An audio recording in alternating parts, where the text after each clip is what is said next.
আচ্ছা, তোমরা তো ক্লাস 6, তাই না? তোমরা আজকে ডিজিটাল কন্টেন্টের কাজ করছো? সবাই কি কন্টেন্টের কাজ করতে পারছো? আচ্ছা, সবাই হাত নামাও, হাত নামাও। আচ্ছা, একজন বলো তো সুন্দর করে, তুমি কি লিখছো?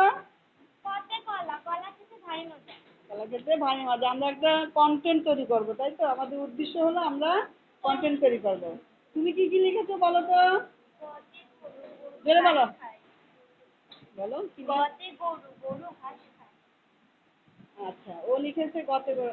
আজকে আমরা প্রথম বাংলায় লেখা শিখতেছি, তাই তো? এর আগেও কি শিখেছি ইংরেজিতে? এর আগে আমরা ইংরেজিতে লেখা শিখেছি। তো আমরা এরপর থেকে আজকে যেভাবে শিখাইছি সেটা সেভাবে খেয়াল থাকবে তো? বাংলায় কিভাবে কি যেতে হয়, কম্পিউটার অন অফ করা, তারপরে বিভিন্ন রকম কন্টেন্ট তৈরি করা, এটা আমরা সবাই মোটামুটি শিখছি না? আচ্ছা, ধন্যবাদ।